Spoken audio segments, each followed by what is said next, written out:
Marvel cinematic universe के दाता iron man यानी टोनी स्टार्क के बारे में 8 अमेजिंग फैक्ट्स जो बहुत ही कम लोग जानते होंगे। नंबर 1, आयरन मैन में हमें जारविस एआई से रूबरू कराया जाता है जो कि एक एआई था, लेकिन कॉमिक में सिस्टम थोड़ा अलग है क्योंकि कॉमिक्स में जारविस एक जीता जागता इंसान था जिसका पूरा नाम एडविन जारविस था और ये टोनी के बचपन से उनका एक तरीके का नौकर था, जिसके मरने के बाद टोनी ने उसकी याद में अपने स्पेशल एआई का नाम जारविस रख दिया था जिसका फुल फॉर्म था just a rather very intelligent system. Number 2, अब अपने यूनिवर्स में तो आयरन मैन मैन है, लेकिन एक यूनिवर्स ऐसा भी है जिसमें आयरन मैन मैन नहीं वुमेन है और उस यूनिवर्स में उसका नाम नटाशा स्टार्क है जिसे बाद में कैप्टन अमेरिका से लव हो जाता है और दोनों शादी भी कर लेते हैं। नंबर 3, आयरन मैन के कैरेक्टर के ऊपर एक डेडिकेटेड फिल्म बनाना बहुत ही रिस्की काम था और कई सालों तक एक आइडिया की तरह ये इधर उधर भटकता रहा। असल में हुआ ये था कि इस कैरेक्टर को भी बाकी कैरेक्टर्स की तरह स्टैनली ने ही डेवलप किया था, लेकिन कमजोर विश्वास और ढीली जेब के कारण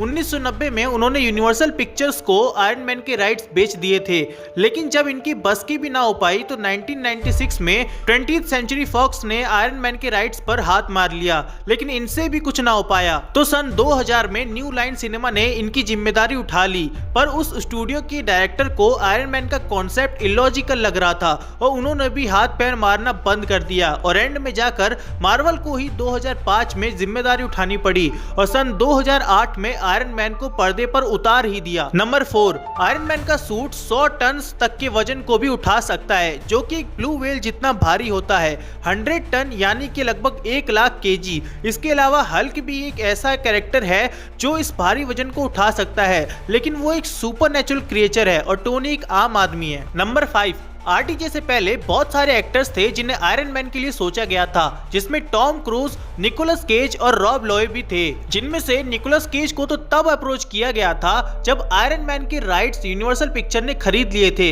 लेकिन बाद में इन्होंने घोस्ट राइडर का रोल किया। वहीं टॉम क्रूज ने पैसों की वजह से रिजेक्ट कर दिया था और तब जाकर ये किरदार आरडीजे को मिला। नंबर 6, रॉबर्ट डाउनी जूनियर यानी आरडीजे ने आयरन मैन में एक अमीर और इंडस्ट्रियलिस्ट परिवार के बेटे का किरदार निभाया था, लेकिन ये अर्थ 616 की कहानी है क्योंकि मार्वल ने एक और यूनिवर्स के बारे में जिक्र किया था जिसमें टोनी को स्टार्क फैमिली ने गोद लिया था। ऐसा इसलिए क्योंकि उनका जो असली वारिस था जिसका नाम आर्नो था वो बीमार था और हमेशा हॉस्पिटल में रहता था और उसके बाप ने उनके लिए एक स्पेशल सूट बनाया था जिसके जरिए वो चल पाता था, इसलिए उन्होंने टोनी को गोद लिया था। नंबर 7, बहुत पहले जब इतनी टेक्नोलॉजी नहीं थी तब आयरन मैन अपनी जीभ से अपने सूट को कंट्रोल करता था। जी हाँ, तब एआई नहीं था और उसके हेलमेट में बटन्स लगे हुए थे जिसे वो अपनी जीभ से दबाकर सूट को कंट्रोल करता था। अजीब बात है लेकिन सच है। नंबर 8, क्या आपको पता है कि टोनी स्टार्क जैसी पर्सनालिटी हमारे रियल लाइफ वर्ल्ड में भी एग्जिस्ट करती थी। इनफैक्ट टोनी का पूरा कैरेक्टर ही उनकी ही लाइफ पे इंस्पायर्ड था। उनका नाम था हॉवर्ड ह्यूज और वो रियल लाइफ टोनी स्टार्क थे, मतलब एक फेमस बिलियनर थे। वो मल्टी टैलेंटेड भी थे और वो अपने पैसे अपनी लाइफस्टाइल पर उड़ाते थे। वो इंजीनियर भी थे, उन्हें प्लेन उड़ाना भी आता था और फिल्म डायरेक्टिंग भी करते थे और वो एक प्ले बॉय भी थे और ऐसी ही सेम खूबी टोनी स्टार्क के पास भी है। तो ये थे आयरन मैन से रिलेटेड कुछ अमेजिंग फैक्ट्स और अगर तो आपको वीडियो पसंद आई हो तो हम पार्ट 2 भी लाएंगे, लेकिन तब तक के लिए वीडियो को लाइक करके चैनल को सब्सक्राइब कर दो और बेल आइकन को प्रेस करके ऑल पर जरूर कर देना।